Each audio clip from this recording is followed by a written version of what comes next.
नमस्कार। 3 खास खबरों में आपका स्वागत है और मैं हूं आपके साथ प्रिया तिवारी। पहली खबर मुख्यमंत्री योगी आदित्यनाथ से जुड़ी है। आपको बता दें कि आज सीएम योगी आदित्यनाथ बागपत पहुंचे। यहां पर पहुंचकर सीएम योगी ने सबसे पहले खिलाड़ियों के साथ संवाद किया और इसके बाद वह शहर में हेल्थ एटीएम की शुरुआत भी करने पहुंचे।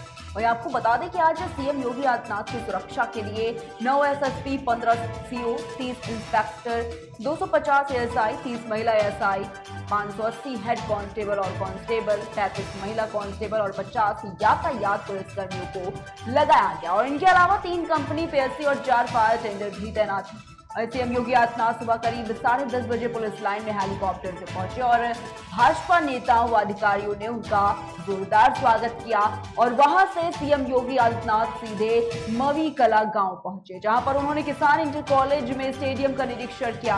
और सीएम योगी आदित्यनाथ ने वहां अर्जुन अवार्ड समेत अन्य सभी खेलों के अंतर्राष्ट्रीय और राष्ट्रीय स्तर के खिलाड़ियों से काफी देर तक संवाद किया और खिलाड़ियों को सरकार की योजनाओं के बारे में भी बताया कि सरकार खिलाड़ियों के लिए क्या कर रही है। और इसके साथ ही कई खिलाड़ियों से सरकार की खेलों के प्रति कार्य प्रणाली के बारे में पूछा और उनके खेलों में बेहतर करने के लिए सुझाव भी दिए। वहीं आपको बता दें कि मवी कला गांव को सीएम के पहुंचने की कार्ड पूरी तरीके से चमकाया गया था।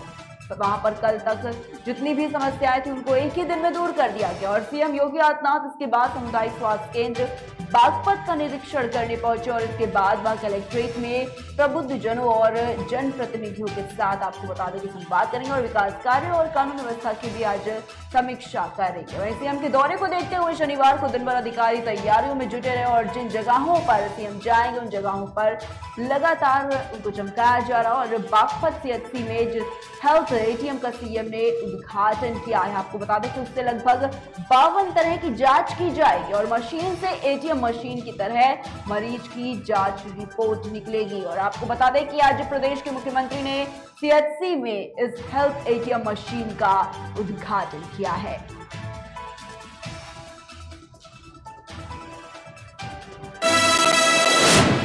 और यह बात आम आदमी पार्टी की। जी हां, आम आदमी पार्टी के नेता सौरभ भारद्वाज ने आज प्रेस कॉन्फ्रेंस की है और इस दौरान उन्होंने दिल्ली के उपराज्यपाल पर जमकर निशाना साधा है। साथ ही केंद्र सरकार पर भी उन्होंने जमकर हमला बोला। उन्होंने क्या कुछ कहा, आइए आपको सुनाते हैं।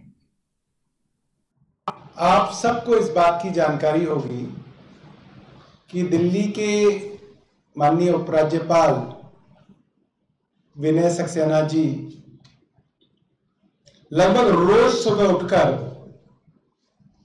अपनी ही दिल्ली सरकार के खिलाफ कोई खबर मीडिया के अंदर, अखबारों के अंदर दे रहे हैं। और हम लोग इतना हैरान हैं कि एलजी का तो एक कॉन्स्टिट्यूशनल ऑब्लिगेशन होता है। ये किस तरीके के आदमी हैं जो दिल्ली के उपराज्यपाल बने हैं कि रोज कोई पुराना मामला उठाकर ये दिल्ली की चुनी हुई सरकार के ऊपर हमला करते हैं। हमने पिछले 2 हफ्तों में देखा विनय सक्सेना जी जब खादी उद्योग के चेयरमैन थे, उनके ऊपर 3 बड़े गंभीर आरोप लगे। पहला, नोटबंदी के समय उन्होंने अपने पुराने नोटों को नए नोटों में बदलवाया और इसके बारे में और कहीं नहीं, उनके खादी ग्राम उद्योग के हेड कैशियर का लिखित बयान है कि विनय सक्सेना जी के दबाव में विनय सक्सेना के पुराने नोटों को बदला गया। हमने कहा आप जांच कराइए, वो जांच कराने के लिए बिल्कुल तैयार नहीं है। दूसरा आरोप लगा, विनय सक्सेना जी ने अपनी ही बेटी को खादी ग्राम उद्योग के चेयरमैन रहते बॉम्बे में खादी लाउंज बनाने का काम अपनी बेटी को दे दिया। हमने कहा कोई प्रोसीजर तो फॉलो हुआ होगा भाई, एक सरकारी तंत्र है, उसका एक प्रोसीजर के बिना आप किसी को कोई काम नहीं दे सकते और अपनी बेटी को तो प्रोसीजर फॉलो करके भी नहीं दे सकते। आप जांच करवाइए। एलजी साहब जांच करने के लिए बिल्कुल तैयार नहीं है। उन्होंने एक बार नहीं कहा कि मेरी जांच करवा लीजिए, मुझे कोई दिक्कत नहीं। वे जांच से भाग रहे हैं। मैं पत्रकार बंधुओं को बताना चाहता हूं, इस मामले के अंदर एक भी बस नहीं खरीदी गई, एक भी रुपए की पेमेंट नहीं की गई। इसके अंदर टेंडर प्रक्रिया के अंदर कोई इंक्वायरी हुई और सरकार ने कहा जब तक इंक्वायरी होगी टेंडर प्रोसेस को रोक दिया जाएगा, हम एक बस नहीं खरीदेंगे। आप पूरी इंक्वायरी कर लो, मगर करके बता दो कि गड़बड़ी है नहीं है। अगर गड़बड़ी नहीं है तो फिर बस खरीदनी जरूरी है। भारतीय जनता पार्टी वाले ही रोज शोर मचाते, बस नहीं खरीदी, बस नहीं खरीदी, बस नहीं खरीदी। और जब जब बस के लिए टेंडर किए गए हैं भारतीय जनता पार्टी ने उसकी शिकायत की है, क्योंकि ये चाहते भी नहीं बस हो। तो भाई एक तरफ तो करो, या तो बता दो भ्रष्टाचार हुआ है ताकि वो प्रोसेस खत्म कर दे, नया प्रोसीजर शुरू कर दे, या बता दो कि उसके अंदर भ्रष्टाचार नहीं हुआ ताकि उस प्रोसेस को आगे करें। हमने तो प्रोसेस तभी से रोका हुआ है, 2 साल से ज्यादा हो गया मुझे लगता है वो प्रोसीजर रुका हुआ है। एक बस नहीं खरीदी गई और एलजी साहब सुबह उठते हैं कहते हैं इसके अंदर भ्रष्टाचार हो गया, इसकी सीबीआई की इंक्वायरी कर दो। ये बहुत मुझे लगता है दुर्भाग्यपूर्ण है। और एलजी अब कोई प्राइवेट आदमी नहीं है, वो एक सरकारी पद पे पब्लिक ऑफिस पे बैठे हुए आदमी हैं।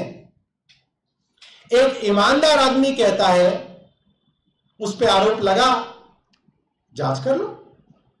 भाई आज मैं भी आपके सामने ये नहीं कहने आया कि सीबीआई जांच ना करे, मैं आपको ये बता रहा हूं कि सीबीआई 1.5 साल पहले पी दर्ज कर चुकी है। इसके अंदर सीबीआई 1.5 साल से इंक्वायरी कर रही है इसके अंदर, और कर लो। कुछ नया निकला है तो और कर लो भाई, हम नहीं भागते। वहीं अब शुरुआत करेंगे तीसरी खबर की। कांग्रेस पूर्व नेता गुलाम नबी आजाद ने आज जम्मू कश्मीर के बारामूला में एक रैली को संबोधित किया और इस दौरान उन्होंने कहा कि वे अगले 10 दिनों में नई पार्टी की घोषणा करेंगे। पिछले 3 सालों में जम्मू कश्मीर में कई विनाशकारी घटनाएं हुई हैं। भारतीय इतिहास की तरह कश्मीर को भी आक्रमणकारियों ने तबाह कर दिया। गुलाम नबी आजाद ने कहा कि 800 सालों तक मुगलों ने शासन किया और 300 सालों तक अंग्रेजों ने शासन किया, लेकिन जम्मू कश्मीर में हजारों शासक और आक्रमणकारी रहे। सभी ने जम्मू कश्मीर को लूटा है और आजादी के बाद ये आंतरिक राजनीति का शिकार हो गया। आपको बता दें, आजाद 3 दिन तक 300 से ज्यादा प्रतिनिधि मंडलों से मिल चुके हैं और शनिवार की सुबह वह डोडा पहुंचे तो उनके समर्थकों ने उनका जोरदार स्वागत किया।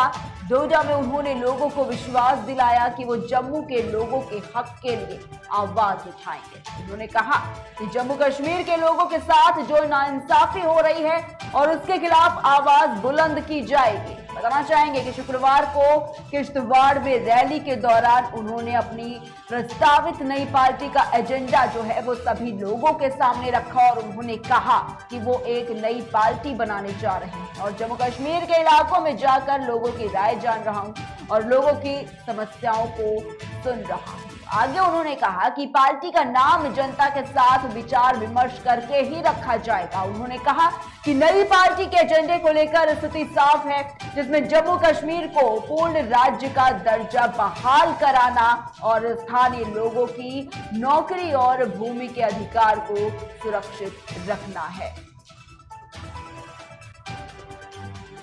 मैंने न उस इलाकाई पार्टी के लीडर का नाम लिया, न उसके बारे में एक लफ्ज कहा, न मैंने उन 3 सबका एमएलएज और मिनिस्टर के बारे में एक शब्द इस्तेमाल किया। लेकिन उसके बावजूद भी मेरे सिर्फ अलग पार्टी बनाने पे वो बौखला गए। मैं क्या करूं,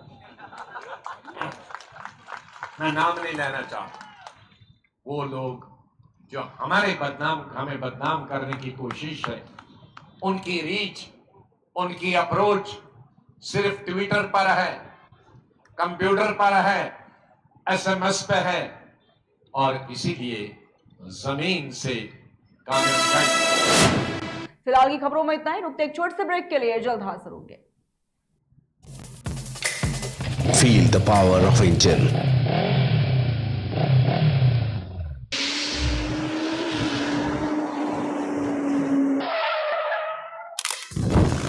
Macco lubricant.